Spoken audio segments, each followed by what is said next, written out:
Heavy metal My rock. global mind.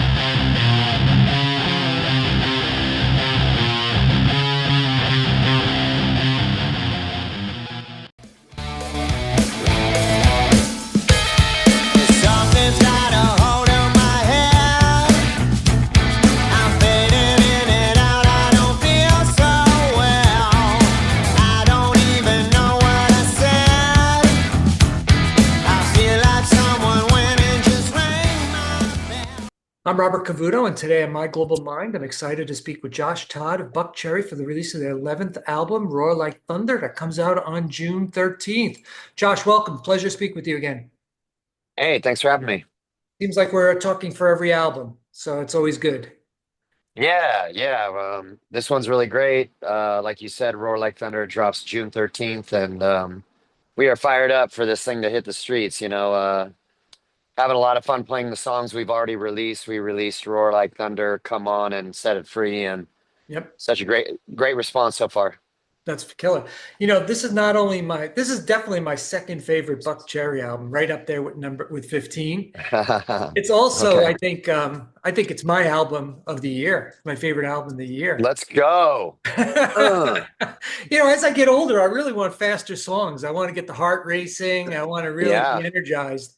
And I think this album really delivers it, really from the first song all the way to the last song. And I'm not blowing smoke up your butt. No, I appreciate that.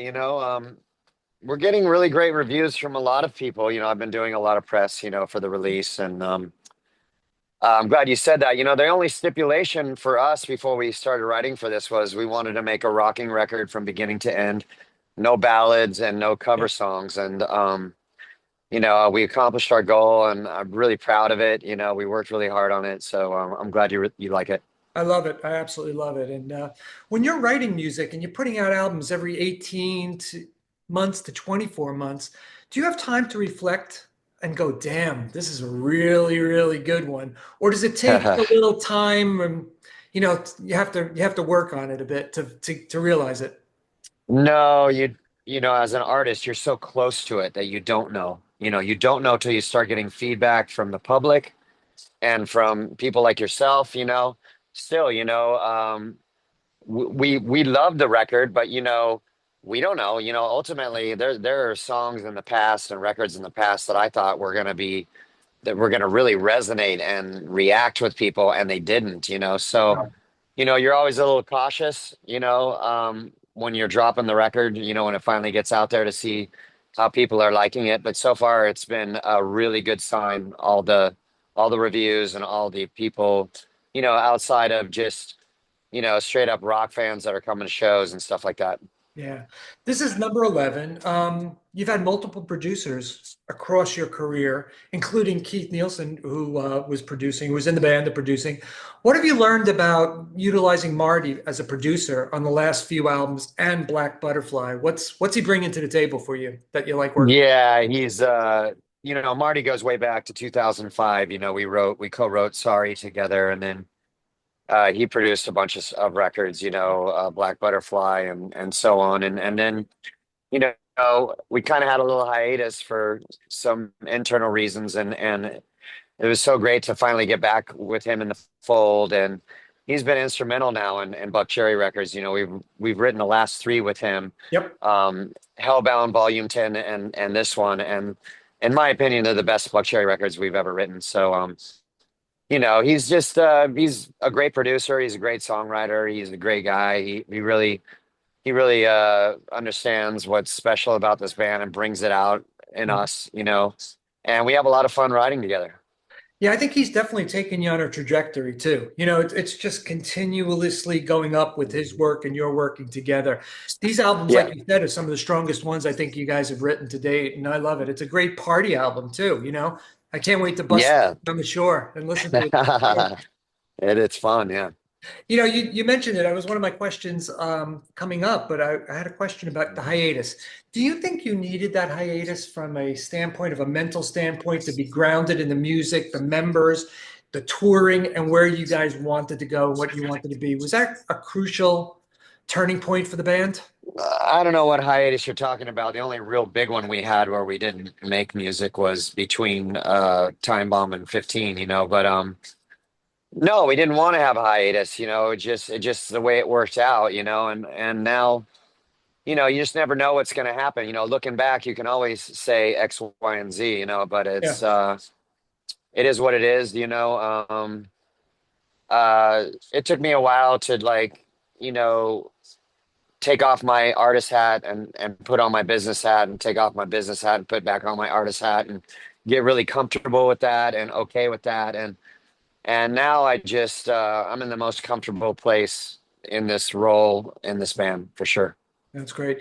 There are so many great songs to talk about. Blackout, one of my favorites. Yeah, Is that autobiography, or is it a cautionary it tale? You is. figure it It out. is. It's very, very personal to myself, and that's my favorite song on the record. And Yeah, mine too. I just like it. I like it because it grooves. It's kind of quintessential Stevie D to guitar riff, and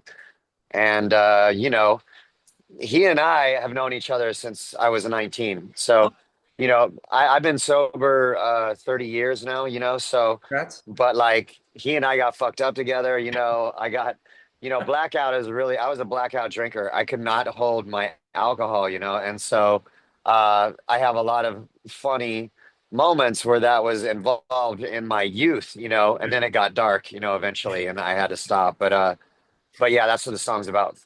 Yeah, it's a cautionary tale too. It's one of those scenarios I can recall too. You're driving home from a party, you're driving home from a bar, and you're home and you don't remember the ride home at all, and you drove. It's I'm scary. It's frightened. very Yeah, scary. Yeah, a lot of those type of things. yeah. You know the great one is "I Go Boom." The drums really make that song. That is like sounds Yeah. like punk rock on steroids.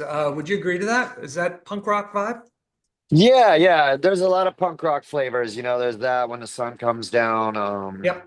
Uh, let's see. I'm trying to think of everything. Oh, Let It Burn, it's more on that aggressive side of rock that is my foundation. It's like really easy for me to write songs like that, because I enjoy it. My personality, I'm either completely on or I'm asleep. You know what I mean? I'm on 11 or I'm asleep. So, Yeah. those songs are really great.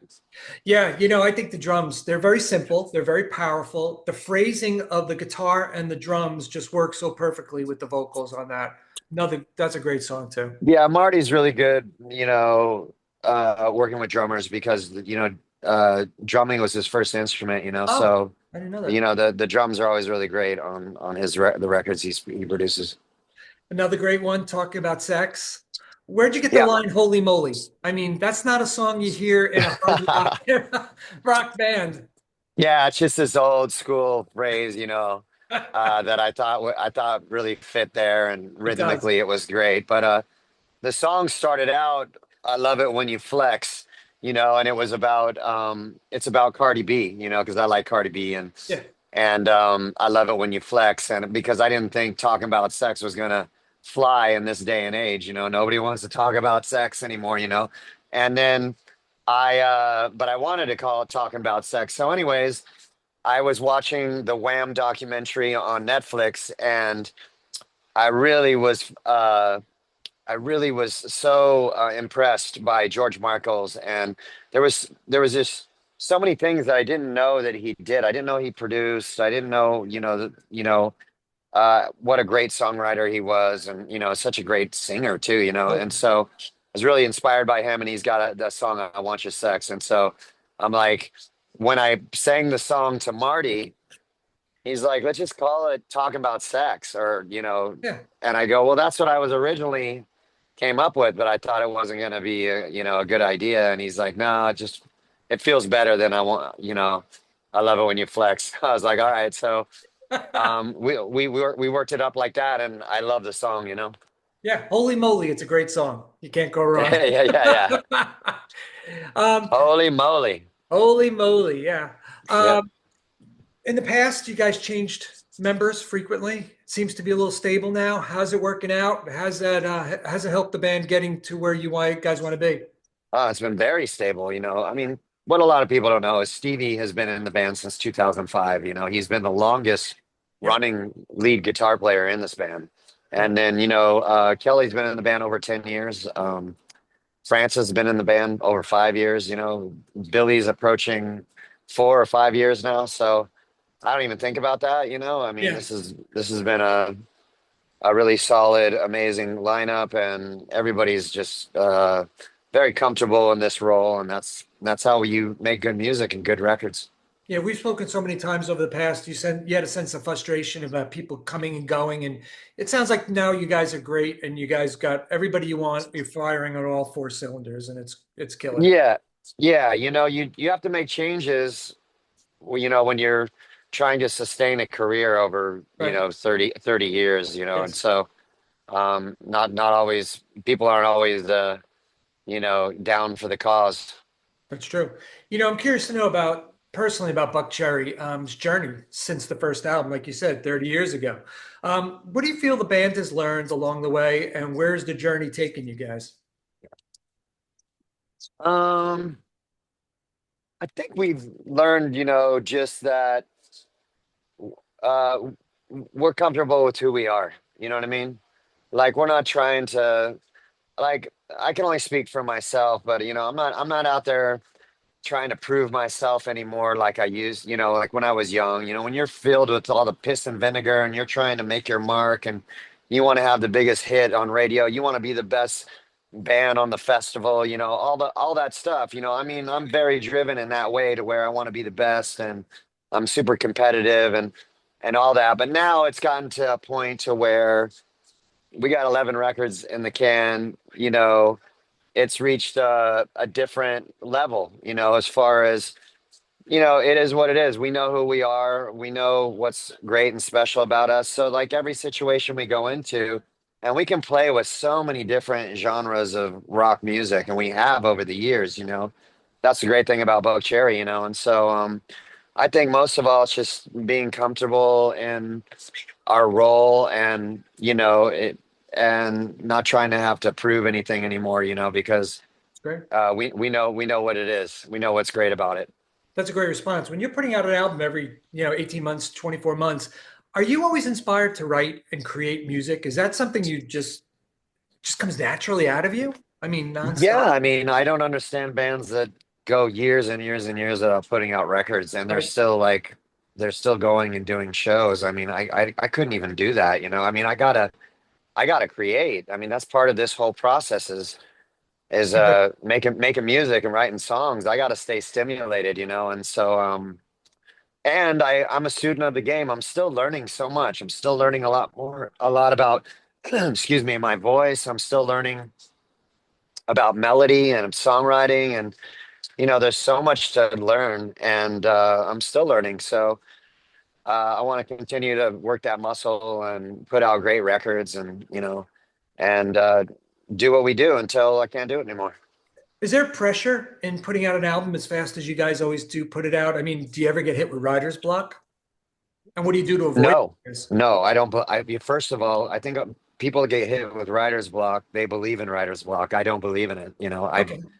If you if you hit a wall, uh, maybe you put it aside for a night and sleep on it and get back to it. But you just keep working on it until something pops, or you move on to another song, and then all of a sudden you're opened up for the song that you were having troubles with. I mean, we have constantly come up with, we've written songs and like, oh, the song is so good, the music's good, the verses are good, but the chorus isn't popping. There's a song on the record called "Come On" that was like Yeah. that. That's the third chorus we had gotten to, and finally it happened, and now it's like one of my favorite songs on the record. And so um there's a lot of that. You got to just continue to show up and keep writing, and sooner or later you'll have a breakthrough, and there will be no writer's block.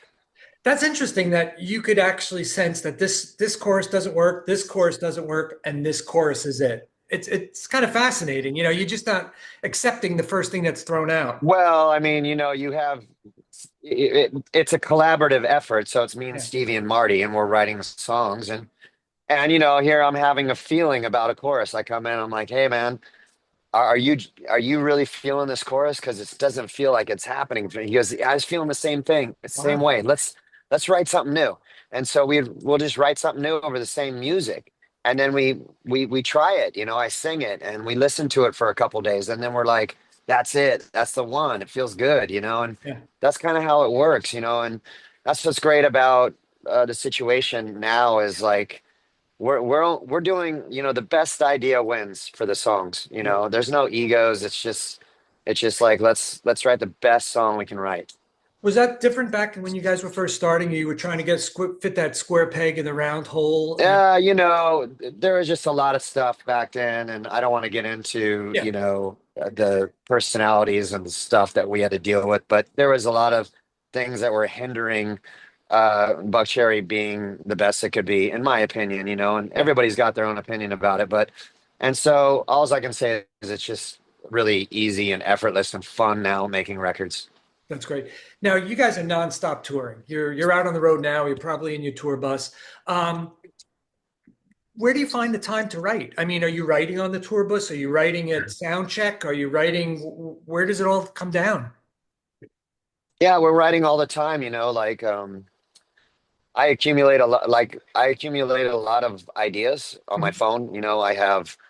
I have a notepad where it's just all titles and I'll jot down phrases and words and stuff that just pops out at me, Yeah, and then you got voice notes and I'll record melodies and ideas that come up, and you just kind of compile all these little hooks and things and melodies, and then Stevie does the same thing. He'll come up with a cool riff at like sound check and he'll record it. And then when it comes to us being off the road and home for a second, we want to crank out a song. We'll just come up. We'll just dig into our bag of tricks and start working on stuff. And then you just kind of compile songs over like the 2 years that we're out on the road, and then we go in with Marty for 2 weeks and we do this guerrilla songwriting session, and some of those ideas make it in and some of them don't. yeah.